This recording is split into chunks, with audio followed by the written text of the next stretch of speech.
Yo, what's up guys? King Crisis here. Welcome to part 2 on What If Naruto... Did I just say Naruto? Yeah, welcome to part 2 on What If Deku had water bending. Now, before we start this video, guys, I made a few mistakes in the last part, but mainly it's mainly about like how everything went. And to be honest, I'm not really too cool with that, but I don't care anymore, of course. But I did make some mistakes, and I'm gonna be honest about that because I did make some mistakes, and I feel like the video wasn't as good as I wanted it to be. But no matter, mistakes happen. It is what it is. So let's just go ahead and get into part 2. Now, where we last left off, Deku has just completed his portion of the entrance exams, okay? And we're now going to cut on over towards Deku walking in to Class 1A. Now, as Deku walks inside, the first thing he notices is that this building is big as hell. For literally no reason, it is too damn big. He walks inside and he sees a scrumptiously humongous door. And when he opens up that door, the first thing he witnesses is Bakugo and Ida arguing. And he could do nothing but just stand there like, the fuck is going on in here? And I mean, they're going at it. They're not even basic arguing. Like, they're going at it. Even more than what they were in the original timeline. Because this version of Bakugo never had a Deku. This version of Bakugo never had someone he could, like, pick on for being quirkless. So he's a bit more, like, he's a bit less egotistical, but a bit more egotistical at the same time. I'm not explaining it, but, like, he's more egotistical. Because he now believes that no matter what your quirk is, he's better. He has a better quirk. He's better. He's better because he's better. And that has been Bakugo's attitude this entire time. And he's been talking crazy to Ida. And well, they got into it bad. It doesn't matter. Because when Deku walks inside, he completely avoids both of them and takes his seat. Blah, blah, blah. Time skip. Now, by the time frame that everyone gets to the classroom, there's going to be a significant change. For one, Tania is going to be in this class and not the Invisible Girl. And let me explain why. Although Invisible Girl has served some uses such as finding out who Aoyama was, let's just keep it a buck. That is the only thing she has ever done in the whole entire show that was actually worth value. I don't even know the bitch name. Like her actual name, not her hero name, which is Invisible Girl. I don't know her actual name. So yeah, Invisible bitch gone. And replaced by Tania, whose quirk is wind manipulation.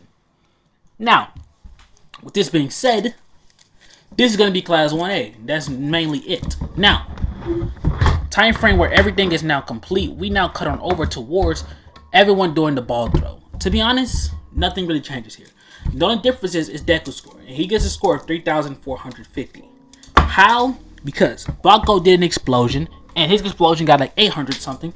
And Deku got tired of Bakugo's mouth because he was talking crazy as if he could do, like as if he was just the very best. So Deku had to go up and put Bakugo in his place. And Deku proceeds to do something that, number one, it's him holding back tremendously because he could do way better, get the ball way further just by simply creating a water bat and smacking that bitch. But instead, he decided to do something simple. He grabbed the water, was in his palms, and created a massive water explosion, literally calling it a hydro boom. And the ball was gone. And just like that, he looks towards Bakugo and he finally speaks. Now you're just fucking pathetic. You think you're gonna top us? We're the best of the best, you fucking arrogant bastard. Remember your fucking place. You're equal to everyone here. You may have scored the highest on the entrance exams, but that means nothing here. Not anymore. Several people in this classroom could be stronger than you. Not to mention, a couple of us came from recommended exams. Remember that. Kazuki. As Deku walks away, with Deku walking away, this just causes a stunned Bakugo to do nothing but sit there. Grip strength test. Deku destroys. Deku's able to he's able to control the liquid within his body. Of course, he isn't able to control blood or semen for whatever reason he may need to control that. But he isn't able to do that. He is able to control the water, the existing water within his body. And he calls it the steam. When it does so, it increases his strength dramatically, allowing him to crush like basic things. Now from here, he is able to run. And well, the running exam, Deku just creates a water bug. He steps on it, zooms off, instantly getting him first place. Not to mention, I could have just made him teleport, but I didn't want to do that yet. I don't want him to show that move off yet. The only person that's going to know about that until, well, the USJ is going to be Todoroki. So, yeah. Now, with this being said, well, we're gonna cut it over towards the cafeteria scene. Honestly, most of it goes out like normal, with Ida being the one to calm everyone down, but before anyone could leave, Deku proceeds to create a water wall. As he walks forward, he's literally using his power, he creates a wave, gets on top of it. Y'all are supposed to be the top school of heroes. I know I did not just see students from 2A and 3A fucking running from some villains. There is no way I seen that. Where are the big three? If they were in here, they would have never ran. All of you are going to be our next hero. All of you are going to help literally run society, and all of you are running from a villain? Pussies. Every last one of you. And I feel sick to my stomach to see this. If all you are going to be our next heroes, and we're cooked. Now, for those of you guys who are in support in general studies, understandable. But for those of you who are in the hero courses, you guys make me sick. That is pathetic of all of you. As then Deku proceeds to just walk away. With that being said, the next day ends up coming around. Where they hear, I'm walking through the door like a normal person. And as All Might does that, Deku just looks upwards and he just says out loud, no you're not. And everyone in class just stops, turns, and looks at Deku. As someone says, young Midoriya, it's nice to see you again. Huh? The class would say, as they all would just stop and turn. Wait a minute. What's your name?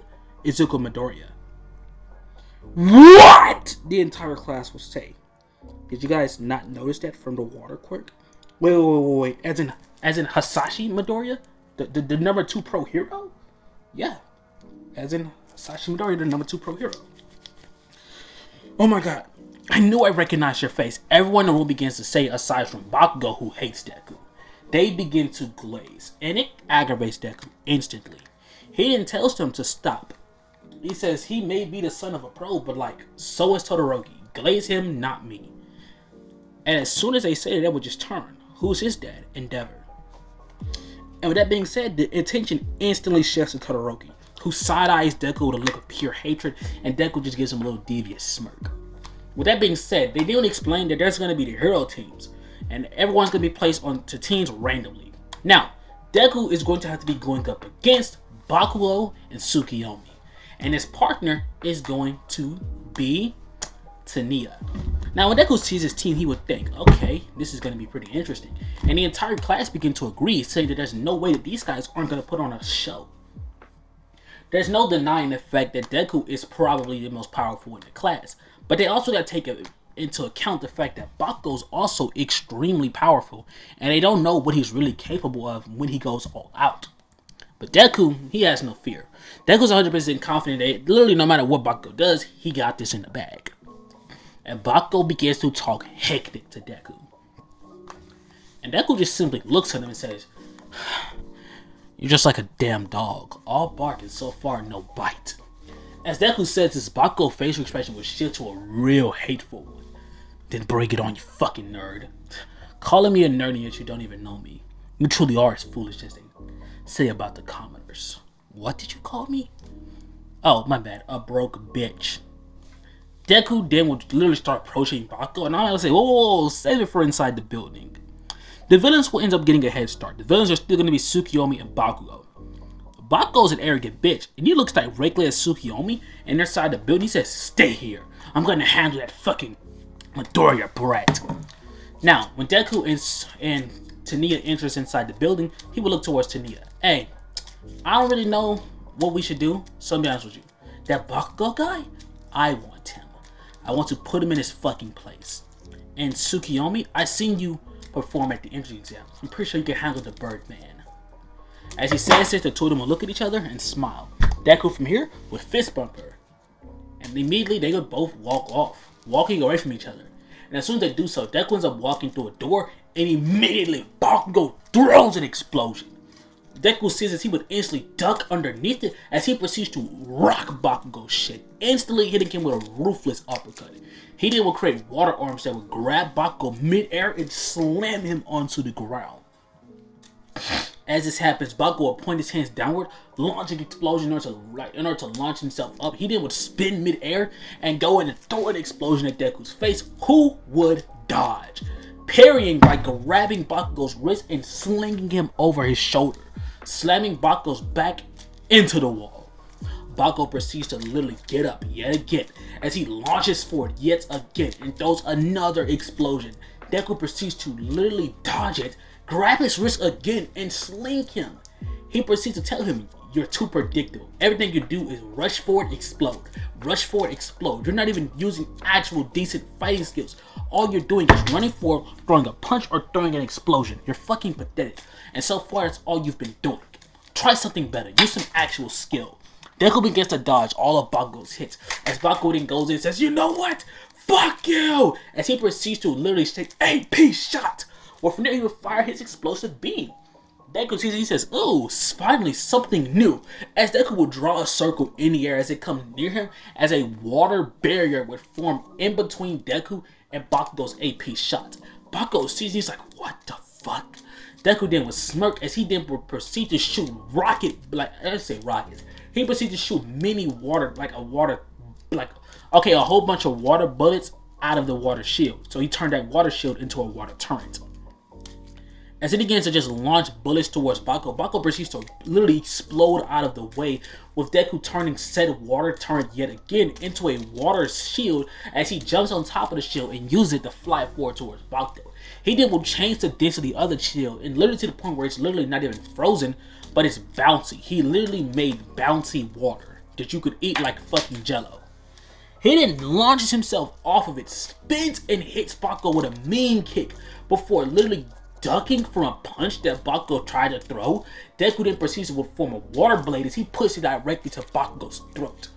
Bakugo then freezes in his tracks. Bro is not moving a muscle. Are you done? Did you give up? Bakugo then will just slowly lift up his hands. And then he explodes Deku point blank range in the face.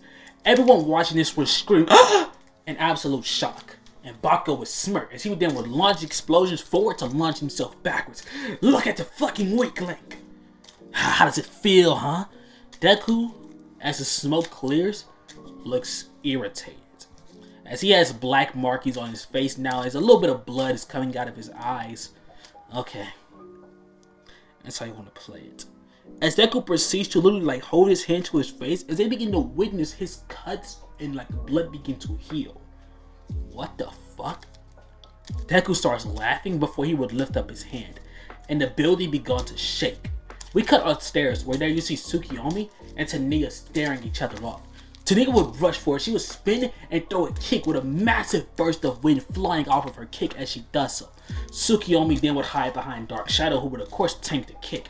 Dark Shadow would rush for it and goes in for a punch. Taniya begins to go hand-to-hand combat. She begins to punch Dark Shadow, and that's until Tsukiyomi would jump in. And the two of them begin to actually low-key double-team her. But Taniya is too powerful. She throws an uppercut into the air, which creates a wind tornado that immediately throws Tsukiyomi off of her. She then goes in, spinning with a rocket kick that smacks Dark Shadow before she would begin punch Dark Shadow. Well, from there, she would throw a massive wind burst that sends him flying. She then would check up on Deku, who just got hit by the explosion. He says he's okay, but get ready. And as soon as he says this, the building began to shake.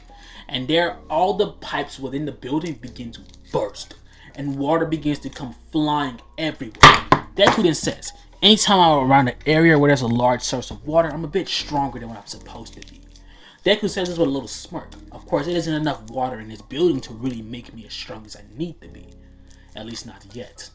But of course, now that all these pipes are burst, water isn't going to have a choice but to flow in. As Deku says this, his eyes slowly but surely begin to glow more and more and more blue. Deku then would rush forward as his fist literally turns into water. He smacks Bakugo square across the face, where from there, he will literally shoot off a wave of water that flies past Bakugo, turns around, wraps around him, forming a water bubble around Bakugo. Deku snatches Bakugo forward and smacks him across the face. Bakugo literally is just laying there, defeated. Deku then walks towards him and says, "Are you done?" "Yeah." "Fuck you!" Bakugo then kicks Deku with a low blow, hitting him directly in the nuts. Deku falls to his knees, and Bakugo pulls his gauntlet, points to that Deku's face, and he says, "Nobody should have a powerful quirk except for me!" As he does this, almost scream, "No! Don't you dare, Kazu!" Bakugo pulls the pin. Boom! Massive explosion. Todoroki sees this, and he's like, "What the hell?" All the class were there would scream out in absolute shock. Like, what he just did was like straight up insane. It was straight up villain-like. But when the dust clears and the smoke settles, and the only thing you hear is just Bakugo just maniacally laughing, saying he's the best. No one too slow. The fuck? Bakugo turns around and seeing just a pair of fearsome blue eyes as Deku beams Bakugo. Now what happened was Deku used his teleportation the moment the pin went off. So no one really seen him move because of course he could teleport instantaneously to the nearest source of water, which was literally right behind him because he burst the pipes. So a little bit of puddle, he teleported and literally dissolved into water. But Bakugo didn't see it because he was too caught up in the moment, literally believing he just instantly like defeated this guy. He's probably dead, probably in a coma. Bakugo doesn't know nor care. But of course, Deku's not done. He smacks him with a mean punch as water tendrils will shoot out from all areas and grab Bakugo. Deku then starts brutally beating him over and over and over again, just repeatedly beating Bakugo before grabbing him by the hair as he looks him dead in his eyes and headbutts him, knocking Bakugo unconscious.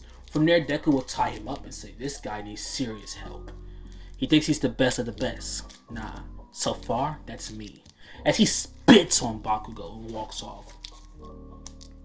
With this being said, we cut back to upstairs, where there you see Tania charging forward as she would wave both her hands forward, creating two massive wind waves. The two wind waves would literally slice into Dark Shadow, where from there she would jump forward and hit a mean punch that literally creates a giant wind current that just flies into Dark Shadow.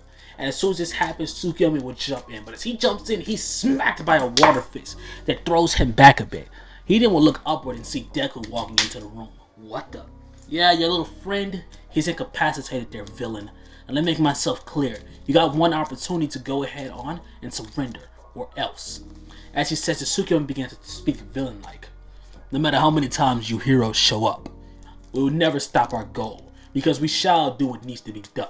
For we are the true heroes of this world. And if that means blowing this bitch up and everybody died and everybody just go, yeah, I'm not really want to hear all this. Deku would shoot a literal, like he shoots a water hand as Tania would shoot a wind hand.